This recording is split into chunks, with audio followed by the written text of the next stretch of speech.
Para ser um texto de graduação, de final de curso. Ele é da área da psicanálise, da psicologia, da psiquiatria, da médico, desse campo. Só que ela foi rejeitada pelo orientador, que disse: se você apresentar esse texto, ele não vai ser aprovado.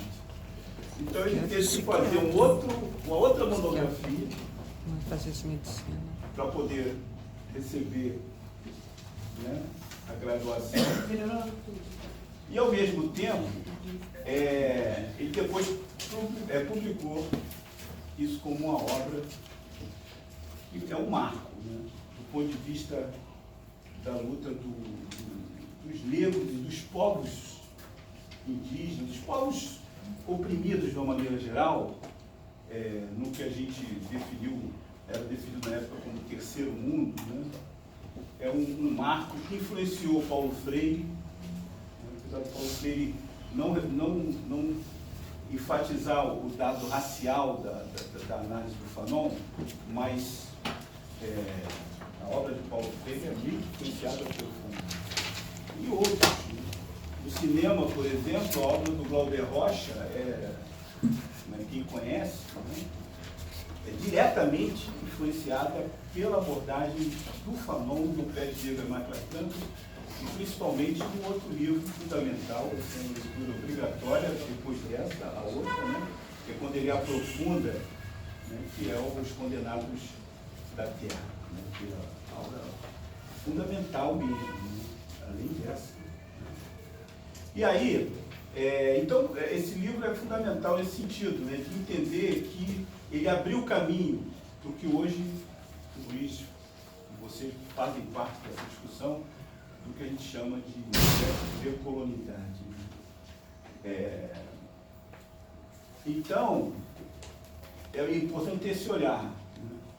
Muito daquilo que foi escrito ali, que hoje pode ter uma coisa que pode ser não tanto surpreendente, mas para um contexto de uma década de 1950, né, ele, na esteira do movimento da negritude, né, não é à toa que ele inicia o texto com uma epígrafe do poeta Luiz Césaire, né, que é o discurso sobre o colonialismo, que é um texto que é preciso ler esse texto também para entender os pés negros e máscaras brancas, né? Porque quem leu o Fanon se fundamenta muito que o Césaire foi um grande referencial do movimento da negritude. E o jovem Fanon, obviamente, né, bebeu, né, sendo que ele aponta uma perspectiva mais à frente, né? Sobretudo porque o pensamento do Fanon é um pensamento que alia a reflexão à ação. Então, o Fanon não foi uma pessoa voltada para a academia, né, sobretudo. Especificamente para o pensamento para a academia. Ele foi para a academia, mas dentro de uma lógica, né, que ele cita, inclusive, que o Marx já tinha colocado nas teses do texto de Marx, né, que a filosofia interpretou o mundo, é preciso agora transformá-lo. Então, o pensamento do Fanon está dentro dessa lógica, de uma reflexão, de uma interpretação sobre um contexto, sobretudo o contexto colonial, mas voltado para abrir caminho para uma luta contra, né, o opressor.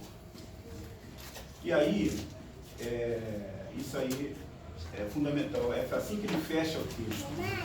Depois de refletir, agora vamos agir. Está no trecho dele. Eu optei de trazer algumas passagens do Fanon para a gente dialogar com o próprio autor, né? Tem muita coisa que poderia ter citado, eu escolhi algumas, né? Obviamente, é uma obra que tem um caráter muito profundo, né? Porque ele, como é da área da psicologia, né, o texto dele é um texto que busca, né, e a reflexão que ele está fazendo sobre o fenômeno do colonialismo, do racismo, É como esses processos atingem o ser da pessoa, o interior do ser está sendo atingido, né, por uma prática discriminatória. E ele tem... Podia eu voltar um pouquinho? Só para eu poder também citar, partir pela a ideia de trazer um pouco o texto do próprio Fanon e também o próprio roteiro do autor. Né? E o título é um título fantástico, né? Um grande sacada. Peles negras, máscaras brancas. Ele sintetiza no título aquilo que ele está abordando. É o Dali.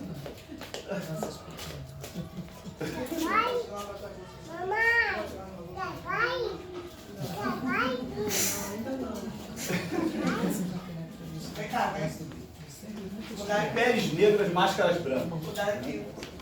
E aí, gente, por que máscaras brancas? Por que peles negras?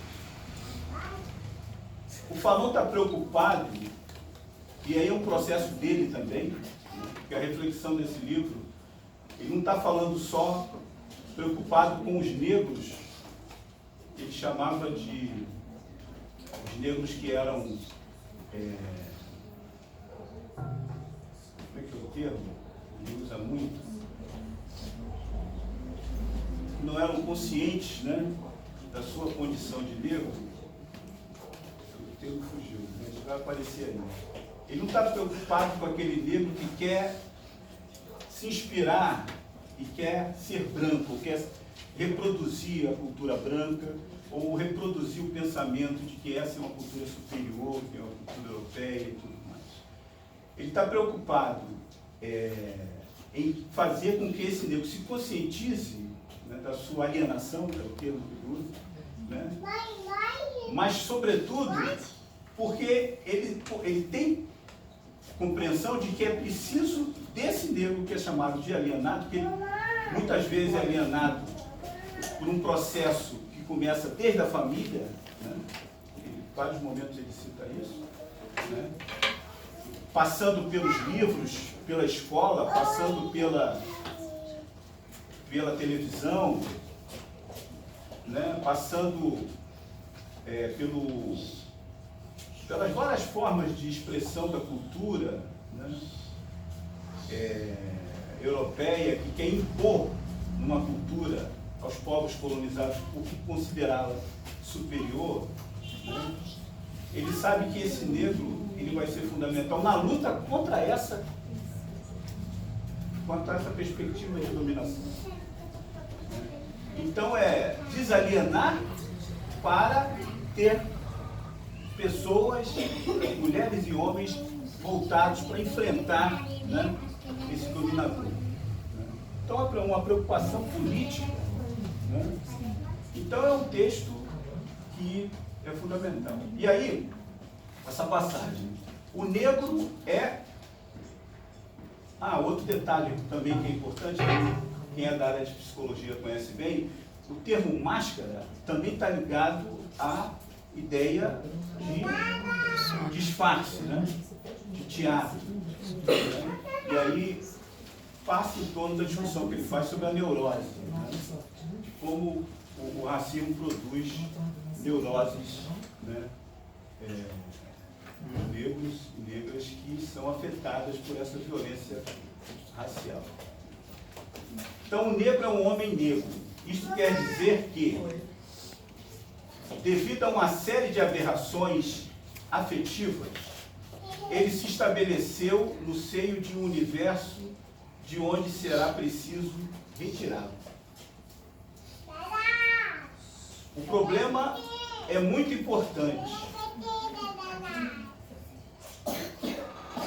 Pretendemos nada mais, nada menos, liberar o homem de cor de si próprio. Avançaremos lentamente, pois existem dois campos, o branco e o negro. Isso está na introdução.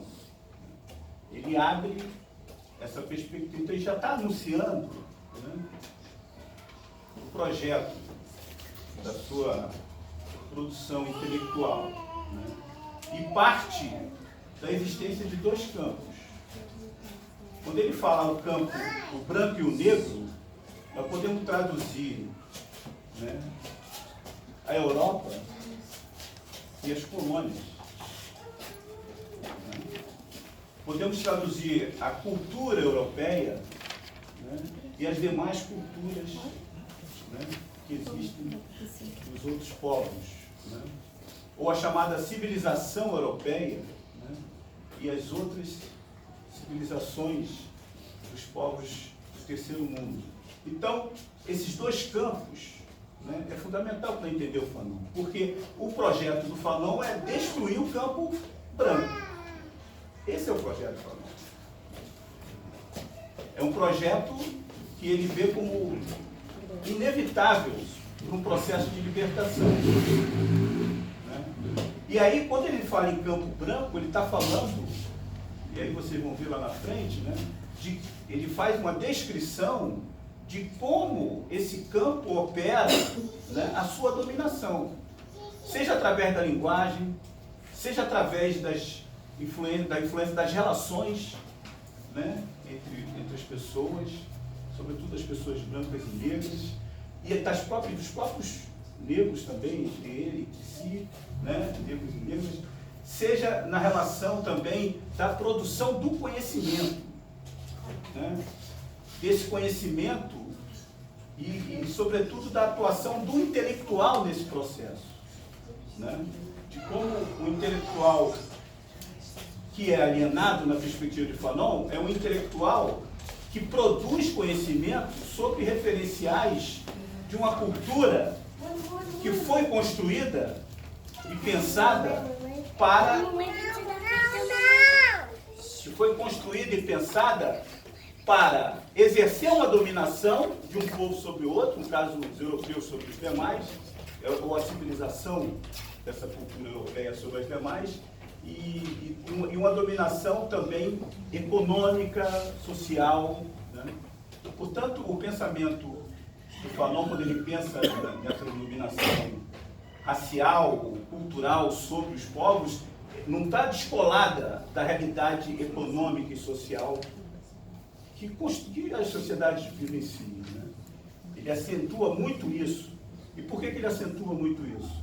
Porque, como ele é da área da psicologia, né, muitos teóricos da psicologia pensam os problemas dos indivíduos, né, a partir do próprio indivíduo. Né? E o Fanon vai argumentar e demonstrar, né, que muitos desses problemas que os indivíduos têm, as suas doenças, as suas patologias, as suas neuroses, é produto de uma sociedade que é estruturada para fazer com que esses problemas existam e permaneçam. Então, não dá para pensar uma psicologia voltada apenas para o processo individual.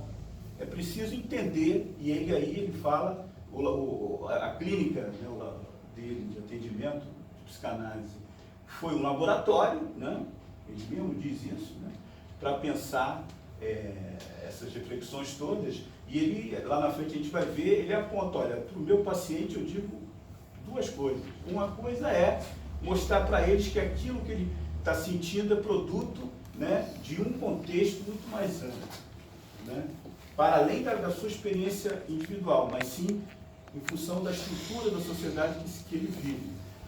Né? Uma sociedade que é estruturada com base no racismo estrutural, com base numa perspectiva de uma sociedade capitalista, né? Que é organizada para manter os dominados no seu lugar, né? E tem o lugar daqueles que comandam. Né? E, ao mesmo tempo, ele indica que o melhor caminho para sair disso é lutar contra essa sociedade. Então, na perspectiva do Fanon, o melhor tratamento, né, é você entender que tem que ser mais um a botar uma arma na mão e enfrentar o dominador. E aí ele botou diretamente a arma na mão. O Fanon foi, né, ligado diretamente à luta de libertação na Argélia, né? E um pensamento que influenciou todos os movimentos de luta de libertação africana. Amílcar Cabral e todos mais beberam nessa perspectiva. Não está muito aqui, mas quem lê o Condenados na Terra, né, vê diretamente que ele está propondo, né, o enfrentamento de todos os níveis, desde o enfrentamento armado, porque se há uma dominação armada, se há uma dominação de uma estrutura de sociedade que quer manter os negros, os pobres, né, os povos numa situação de dominação, para sair dela tem que enfrentar a polícia, tem que enfrentar as forças que mantêm essa estrutura. E aí a luta armada era um caminho, né? É um contexto de uma época onde a luta armada se tornou um caminho para se superar essa sociedade, né? Essa dominação. Não é à toa que é nesse contexto que surge as lutas de libertação na África e também o movimento em Cuba, né, e tudo mais. E, ao mesmo tempo, ele está pensando também no pensamento como instrumento de combate. Portanto, a turma aí da decolonialidade bebeu diretamente no Fanon, né?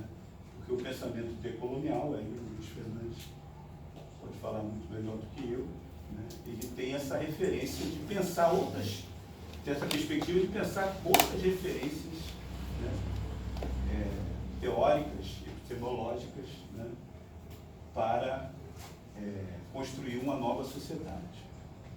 Referências que, de uma certa maneira, vai ter que se contrapor às referências dominantes, que são europeias. E o Fanon faz isso no texto. Ele pega os autores e vai criticando eles sistematicamente. Alguns da literatura, que ele usa muito como exemplo para justificar o seu pensamento, outros da psicanálise, da psicologia, né? Ele mostra que o pensamento de Freud foi importante, mas na perspectiva de Freud o negro não aparece. Na perspectiva de Jung, o negro não aparece. Porque é um pensamento construído e voltado para um determinado território, para um povo branco europeu. E até aqueles parceiros mais diretos, como o Sartre, que é um filósofo comunista, né? Mas vamos avançar, porque o Sartre vai aparecer lá na frente. Tudo bem, gente? Então, o tipo de análise do problema, né? Quer dizer, ele anuncia isso também na introdução, né? A análise que empreendemos é psicológica. No entanto,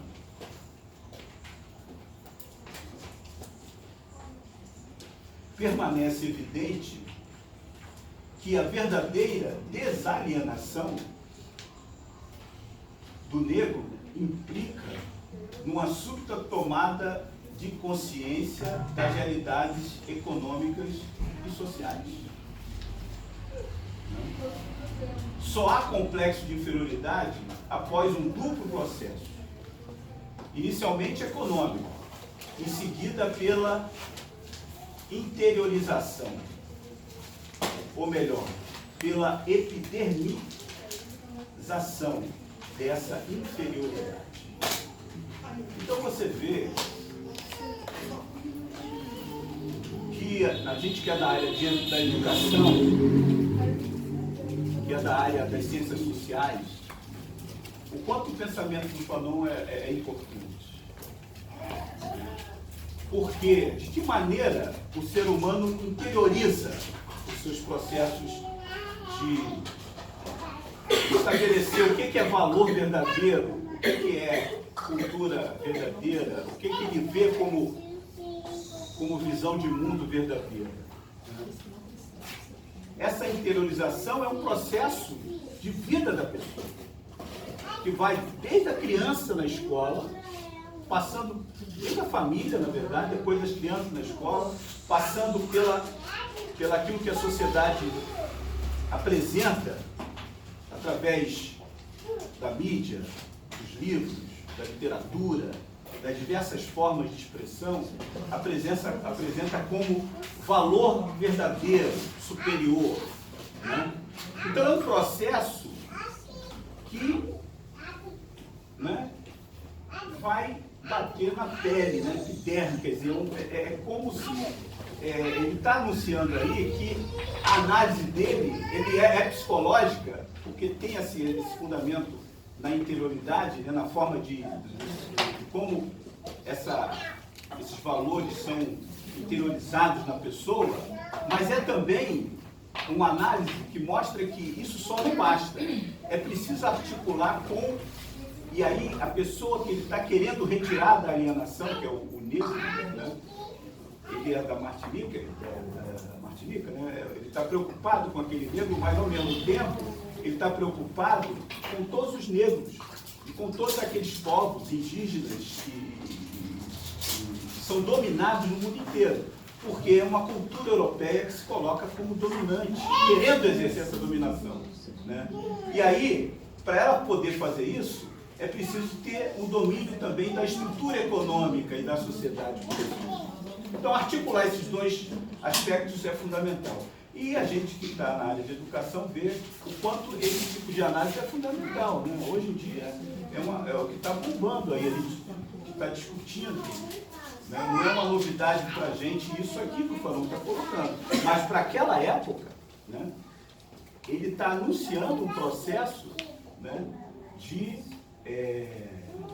investigação do quanto é preciso enfrentar a dominação nos dois campos. O campo da luta de classes, da luta econômica, mas também da luta ideológica.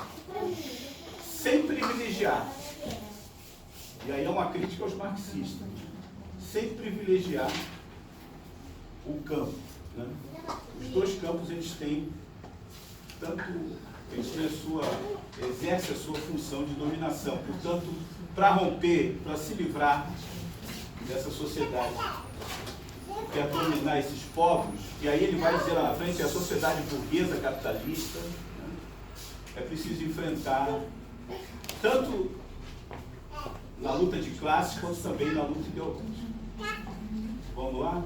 O roteiro do texto é esse, né, do livro todo. Ele começa falando do negro e a linguagem, depois ele vai abordar a mulher de cor e o branco. Terceiro ponto, o homem de cor e a branca. O quarto, sobre o pretenso complexo